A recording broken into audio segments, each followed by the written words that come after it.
Seed Podcast. It's your boy John, my guy Ty over here, doing another live episode.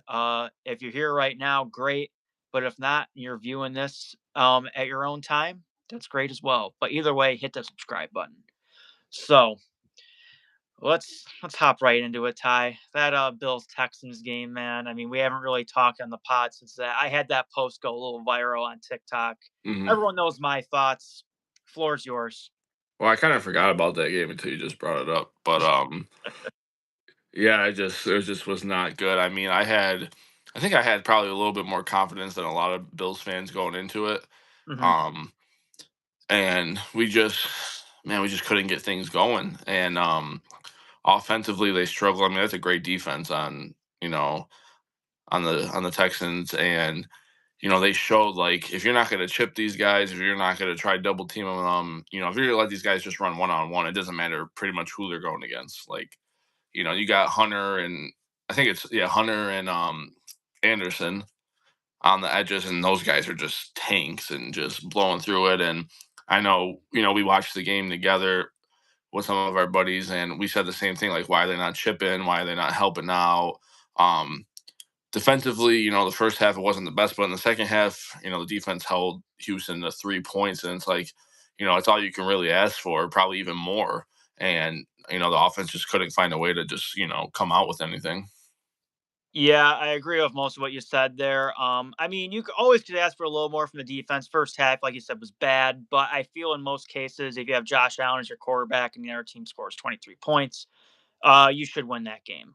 Right. In most cases. We just didn't get it done. Like you said, it was mind blowing just to see us leave Spencer Brown on an island multiple plays in a row, not even giving help.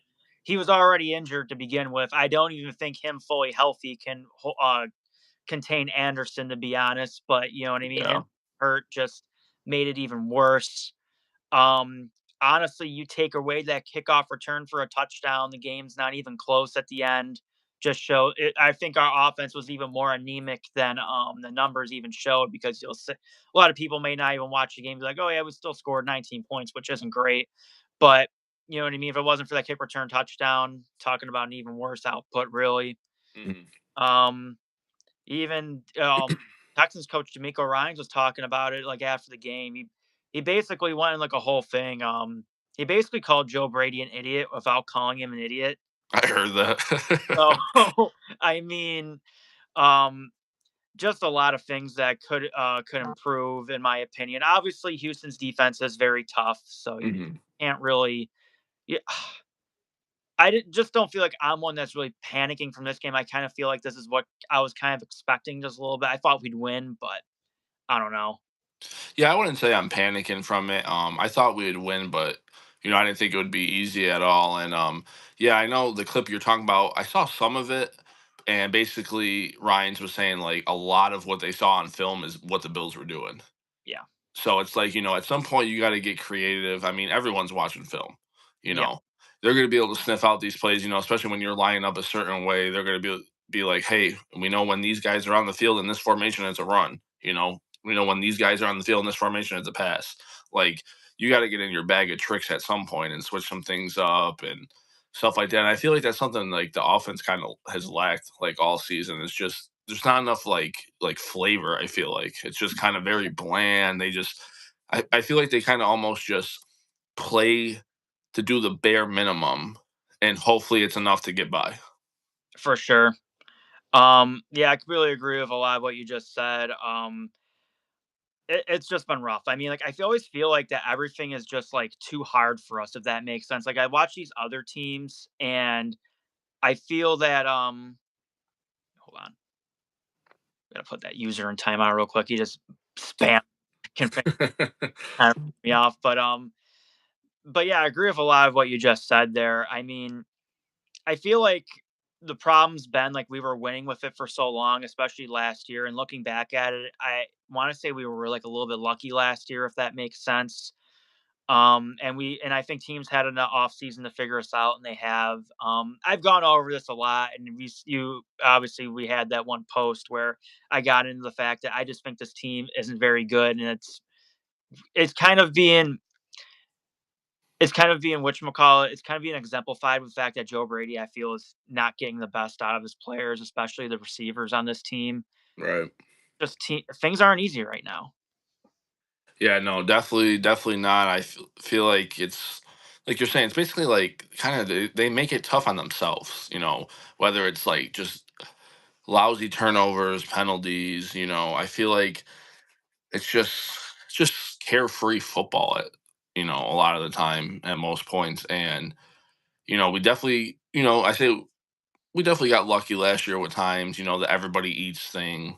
Mhm. I think they try to, carry that into this year, and it's just kind of caught up to them. Like you said, like teams have a whole year now to, see last year what we did and stuff like that. And obviously the injuries hurt too. I mean, your best receiver this season's been Dalton Kincaid, who's your Yeah. tight end, and he hasn't been on the field the last however many weeks. And when he was on the field, he was still banged up. Yeah. Um, so they're really struggling with that. I never was really one on like the whole, wide receiver train. A lot of people are like, got to go first round, got to do this, got to do that, stuff like that. But it's, you finally see. I saw a tweet about since Josh Allen's been here, all the receivers that Brandon Bean has drafted, and I mean, there's guys who didn't even make the team. Yeah. I mean, the best receiver they drafted has got to be Shakir. You Maybe know, Davis if you wanna say him too, but yeah, I Yeah, maybe Gabe Davis, but and that's nothing against those guys. I mean, those guys, they can ball out. I mean, we've seen it. It's just at some point you got to get, that stud around your franchise quarterback. I mean, we did trade for Diggs, which was huge, and believe it or not, I mean, people might not want to admit it, but they're missing him right now. I mean, they would do anything for him to be back, I or at least to have a guy like that. I would so the even further your point, like, even let's just throw Diggs out for a second. We had good 3 receiver sets at one time. It was Morton Diggs, it was John Brown and Cole Beasley, and those guys weren't drafted either. Those guys were free agent signings, so that's even more to your point. Heck, I would even take those guys back right now. I would die for a prime John Brown and Cole Beasley right now, it's Oh, prime Cole Beasley eating up the slot was something different. yeah, I mean, just to think like how much this team used to have you know what I mean, in the receiver room, and now you look at it, I mean, as a whole, as talent on paper, it's one of the I don't want to say it's the worst wide receiver room in the league, but I mean, it's definitely near the bottom half of the league. And like I've said before, I don't feel Brady's getting the best out of his receivers. Like you look at all these guys, I feel like a good coach gets a career year out of at least one receiver or someone along the line. You know what I mean? And I feel he really hasn't done that. Maybe you want to say that of Shakir, but he's really only been here. Like I haven't, I have not seen the best version of Curtis Samuel. We just got rid of him. I didn't see the best version of Elijah Moore here. I have yet to, we only saw Palmer be the best version of himself against the Falcons for like a quarter. Other than Right. he hasn't been anything. Coleman, you know what I mean? We've talked about how you know what I mean? Obviously, he's definitely come short of expectations, but we don't feel they're using him right. So hmm I think a lot of it's on Brady as well. It's not just the talent, but it's a mix of both. Right. Yeah, I agree. Because you look at like guys like Elijah Moore, who the Bills just released. I mean, he's putting up good numbers with mediocre quarterbacks in Cleveland. He's putting up good numbers on the Jets. It's like, okay, you got a MVP quarterback. At some point, you got to scheme these guys to get open. You Right. know, you can't just say, "Hey, listen, we're gonna have you run 30 plays. Um, do this route 5 times, do that route 5 times, and hopefully you just get open on as many of them as you can." It's like, no, you have to scheme these guys to get open. Like you said with Keon Coleman, this guy played in the slot in college. They draft him with the first pick of the second round. They're like, hey, we're gonna put you on the outside because you're 6'5" and 200 something pounds or whatever, and we're just gonna make you a big threat on the outside, and hopefully you'll win every contested catch, excuse me, and jump ball. And it's like that's not his game though. Hmm. I mean, you're drafting a guy who played slot receiver, and now you're telling him to go do something else. So it's going to take time. Not that he can't, Hmm. you know, make like the plays and stuff on the outside, but it's like why not when your offense is struggling? Why not go to what these guys are familiar with? Yeah, for sure. And I mean, like everybody eats did work last year to an extent. hmm And the thing is, it's just like I don't feel anyone in this room is a stud receiver. I think that would be still, even if Brady was using these guys to the best of their ability, that case would still be out there. But I mean, when we signed Elijah Moore, we'll go back to him. I mean,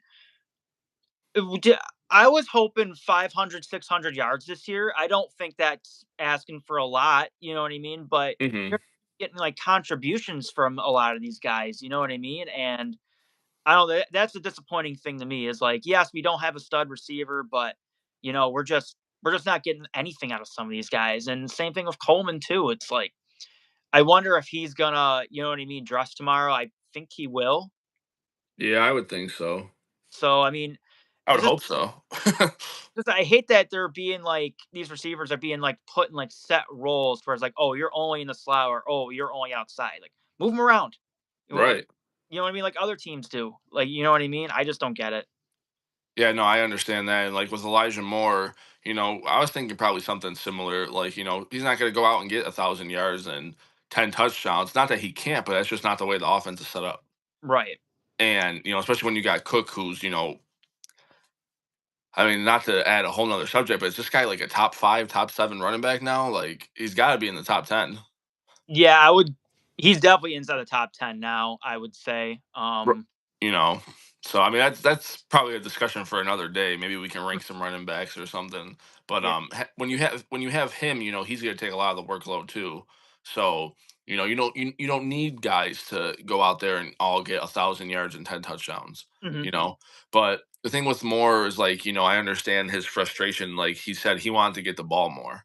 You know, he wanted to be more involved. The next thing you know, they signed Brandon Cooks, and I saw Elijah Moore and the Bills just mutually agreed to part ways. They're like, hey, like, he's probably like, I just want to go somewhere where I can prove myself, and if I haven't already.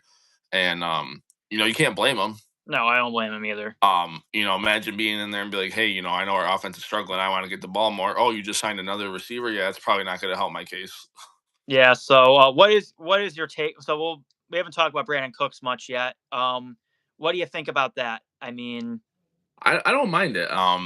To be honest, it can't be any worse than what we have now. He's mhm, not going to make our offense worse unless he's fumbling on every play and throwing interceptions somehow. But um, I think it goes back to what you said a lot, where we haven't had that veteran receiver. Not just on the field, but the guy in the locker room and stuff. I feel like he can really add to that. He's a guy that's been in the league a while. He's bounced around different teams, but I mean, he's not a bad receiver. Like I'm not saying he's, prime whoever, but maybe he's not even in his prime. But at the end of the day, I feel like he can still, hopefully do what we thought guys like Moore and Palmer were gonna do, and can give you. I mean, season's halfway over now, so mhm. it's hard to say, hey, this guy expectation is 6 touchdowns, but maybe he's just somebody that having him out there will be like, okay, the defense might be like, hey, we might have to, maybe keep our eye on him just a little bit.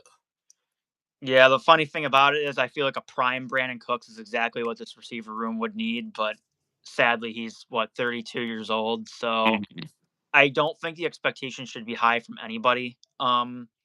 You just have to hope he can contribute at least more than the other guys have, you know. Right. Um, but yeah, like you said, like hopefully he does add like another like veteran to the room and stuff like that. It can't hurt at this point. Hmm. We can That's how talk. I look at it. Yeah, like I know people are for some reason upset about the move. I can somewhat agree with that, but I mean, I think you're getting mad at the wrong thing. You should be more upset about the lack of moves we made in the off season. I feel in terms of where we are now, you know what I mean. It can't hurt. It's not a bad move. You just have to see what happens. Yeah, no, Johnny, I agree with you 100% because it's like, I feel like the fans would be more mad if nothing was going on, if there was continuing like the no moves and stuff like that. And maybe the Bills were like, maybe they got lucky and they're like, hey, this is a guy we wanted at the trade deadline. We couldn't get him. And now look at, he's released, Hmm. or something like that, hypothetically. But like you said, it's not going to hurt them. Can't be our offense can't be any worse. And at the end of the day, it's like hey, even if it doesn't work out, you tried it. At least you knew like at least they're addressing and they know like hey, we need some great plays out of our wide receivers. And hey, for all we know, maybe it's a wake up call to guys like Keon Coleman and all the pass catchers out there. They're like, hey man, they're not joking around. They're gonna kick people out. They're gonna bring people in. They're gonna bench people if they have to. Like, we like if I want to be on this team, I need to be out there and make some plays. If Keon, I'm hoping that this wasn't the wake up call Keon needed. That call should have already been ringing. Well, you would think after the first meeting he missed, but who knows? Here we are, and he's missed, or not that he missed, but he was late too, and now there's three of them, so who knows?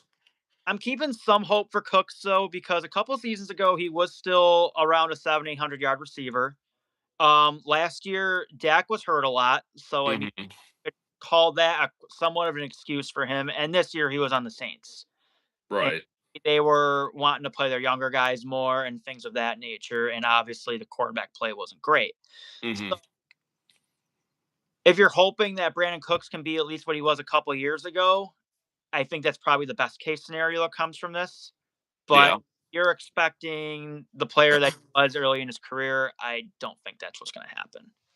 Right. And I mean, hey, for all we know, I mean, Cooks can go catch five passes tomorrow. Keon can suit up and have 80 yards and a touchdown, and like everyone's, back on cloud nine all over again. And, you know, but this team's been such a week to week team. I mean, what are we, 7-4 right now?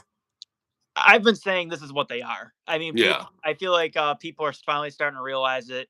We're just, I really feel like if Josh wasn't on this team, we'd be the Jets or close to it. We're a much better team at home. We've shown that all year. We're not great on the road. I Hmm. just a one and done playoff team. Maybe we get a win in the right matchup.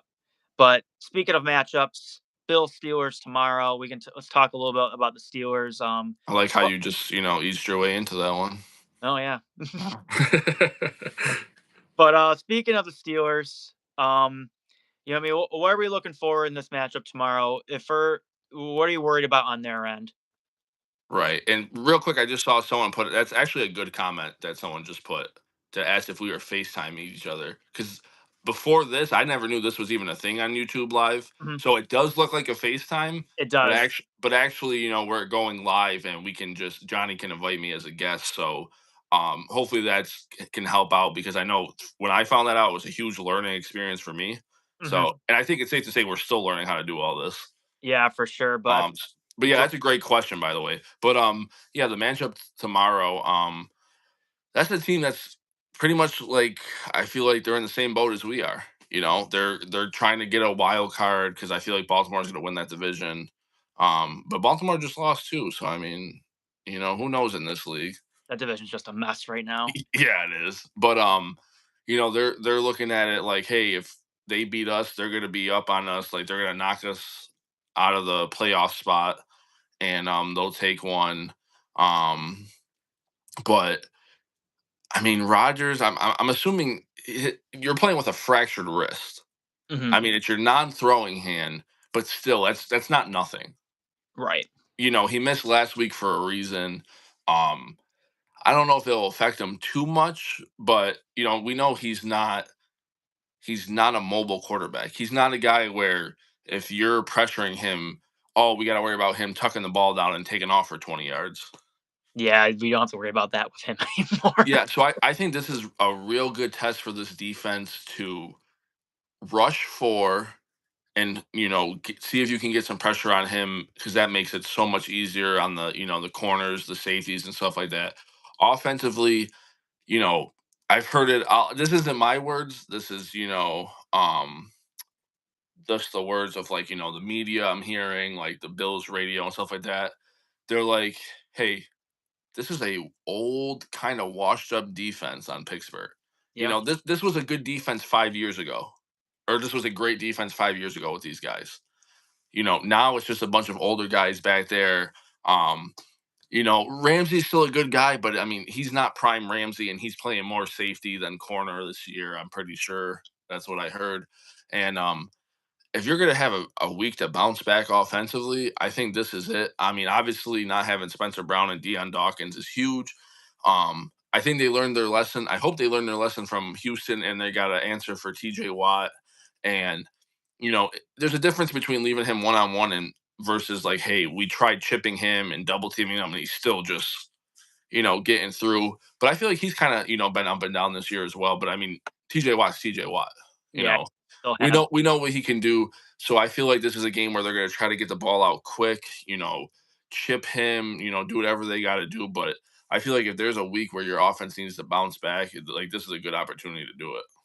yeah, Steelers defense has been a mess this year. They've kind of it's kind of been the opposite for them what we thought the issue would be before the season. You know what I mean? If you would have said like, hey, like Aaron Rodgers is going to be, I would say he's been an average starting quarterback this year. Hmm. Good. Arthur Smith's been good at times this year. Those are the big question marks for the Steelers coming in, and they've been decent. If I were to say they were decent, I would assume like, hey, their defense is still going to be really good, and they would be what maybe an 8 or 9 win team right now. But it just hasn't worked out that way for them. It's been a weird season for them. The defense has really struggled. Um, if you if the Bills aren't able to, you know what I mean, have their way with this defense tomorrow, it's definitely a concern. It would even reinforce my concerns about this team on the road. We have struggled on the road all season. This is by no means a gimme game. Uh, Right. if you can lose to the Falcons and the Dolphins on the road, you can certainly lose to the Steelers. Oh, for sure. And, I know it's kind of, I guess, in a lack of better terms, easy to be like, hey, well, we got two starting offensive linemen down, our starting tight ends down, this and that. But at the end of the day, I mean, if you're a good team, you find ways to win. Mhm. Everyone's dealing with injuries. Yeah. Obviously some teams more than others, but I mean, Steelers, I think they have I don't know if it's their offensive line or defensive line. They just put one of their starters on IR, I think I Mhm. saw, and I mean they're going through it too. And um, we're a team that struggles against the run. Obviously, Warren and Gainwell, it's a nice little one-two punch they have there. I'm not gonna lie. Um, those are guys that can, not just run the ball, but Gainwell too. I mean, that's a guy that can catch the ball out of the back. He'll get you 5 catches and find the end zone at least once or twice. But like you said, if we can't get stuff going against this defense, and especially on the road, like you said, we've been struggling all year playing on the road. I mean, I think I would be more in a little bit of a panic if we end up losing this game tomorrow. And the reason with that is it's just because if we do end up making the playoffs, it's going to be all on the road. You're Yeah. going to have to go into somebody else's house to play, and the way we've been seeing us play now, it's not going to give us much hope. Yeah, yeah, we're gonna have I'm basically resigned to the fact that if we do make the playoffs, we are gonna be a wild card team on the road. I don't see us catching New England. Right. You know what I mean? They got a game on us no matter, even if we beat them, they still got a game on us currently because we lost to Miami. Um, you know what I mean? Obviously, we would just have to hope if we beat them that maybe they lose to the Jets or Miami. I'm not holding my breath on that one. Um, but yeah, I mean, I think this is a game you should be favored in. I mean, they are favored in tomorrow. Uh, Yeah. my big key is going to be them getting pressure on Rodgers. Like we've gone through, dude can't move anymore. You know what I mean. He's probably going to retire after this year. Get some pressure on him. You know what I mean. I feel they'll make your defense's life a lot easier, and Hmm. we take care of business. I mean, like, do what you got to do. They've struggled on the run against the pass all around this year. You know what I Right. mean? Go for our game plan. We should be able to do what we're supposed to do against them. I'm definitely concerned though with Watt being there and our tackles being out. That is a concern Hmm. I have, but I'm hoping they make that adjustment. If they don't make that adjustment, I don't know. Brady would have to go. I mean, Yeah, I'm not one to really just jump on like the fire him and fire this guy and fire that guy. But like you said, I mean, if we're experiencing our offense from Houston and we're getting the same output and the same outcome, tomorrow against, you know, the Steelers, and like you said, like if we're just not chipping, if we're just not, trying to like double team and stuff like that. It's like, and then you lose basically how you did last week. It's like you said, like eventually you got to get someone new and get a guy like that out of there because it's just at that point it's like you're just not learning from your mistakes. yeah, for sure. I think Brady lasts the rest of the season. I don't see him coming back next year. Someone's going to be the fall guy for this. I think it's going to be him. I know a lot of Bills fans. Speaking of guys being fired, they want McDermott fired and stuff like that. I think unless a monumental collapse happens, I don't see that happening. Joe Brady's going to be the fall guy unless something crazy happens, going a crazy run deep in the playoffs. Um, but yeah, I mean, that's all I got for it. I mean, what's your predictions for this one? I mean, I was a bit more on the pessimistic side last week, even though I still had us winning. But what do you got? Are you still optimistic, Ty? Give me some ray of sunshine here. I'm optimistic, but honestly, I could see this being like a 23-18, 23-20 game, something like that. Like I can definitely see this one being a little bit too close for comfort, but still coming out with a win. That scares me because you're usually really I optimistic. know. I think I'm just coming back to reality a little bit. Did post get to you where I was talking about how this team just isn't very good? I think it's just more of like as the season's been going on, the longer it's been going on, the more games we play, I'm just seeing more and more of it to where it's just like, hey, like a lot of the things aren't really changing. And we're just super inconsistent. We look like the greatest team one week, and then the next week we look like, a team that should be drafted in the top five. So Yeah, and um they just need some consistency, put a little run together. It's the NFL. It's hard to win. You don't have to win every game by 40, you know. yeah, I mean, it's tough because I feel like I've kind of like lost expectations in this team. That's why I haven't really gotten as upset. You know what I mean? Mhm. Kind of just I'm just staying with the fact that you know what I mean. That this, like I said, this team just isn't very good. You know what I mean? I just look at this roster and it's just like besides Allen and Cook, like what do we have? Like the only thing I've been, you know what I mean, really happy about this season that I wasn't expecting was Cole Bishop, but everything Right. been well. I mean, we'll say this: I'll say Allen's underperformed, but it's not like he's been bad. Cook's Mhm. been really good. I would say besides like what Cook and Bishop, I mean, those are the only two guys that I can say have overachieved on this team. Everyone else has either been like on par or, you know what I mean, has been, you know what I mean, less than what I've expected. Right. Yeah, no, I think that's safe to say for sure. hmm But my prediction, I'm gonna go for a win. It's gonna be really excruciating though. No, man, I need you to give me like a three-score win. Nah, nah. If you Maybe if you say it, it'll happen. maybe if I say the Steelers win, we'll win. Yeah, I don't know. Maybe they need some motivation, but got the Bills winning 20-19. All right, so we're not too far off. Not too far off. Yeah, I think this is going to be a game where it's going to be. I think the Steelers' defense is going to come to play tomorrow. I think Watt's going to have a big day. Uh, hmm say we don't learn from our mistakes for quite a bit from last week. I think we have some problems. I do think our defense is another solid day, though. I think what we did in the second half is going to show more this week for the whole game. I think we're going to get a lot of pressure on Rodgers, and we win with a last-minute field goal. All right. Hey, I'll take it win any way we can get it. So Yeah, but everyone's gonna still be pulling their hair. No one's gonna be happy about it though. We're gonna win, but no one's gonna be happy about it. That's my prediction. yeah, unless we win 30-3, then But I think it's gonna do it for this show. Appreciate everyone that is popping in the live now or is watching at a later time. Hopefully y'all catch this before the Bills game tomorrow. Well, 4 o'clock kickoff tomorrow, right? yeah, yeah, it's a later game tomorrow. Oh man, I better take a nap during the day. So yeah, we might have to. But appreciate everyone that popped in the live. If you haven't already, hit that like button, hit that subscribe button. But until next time, peace out.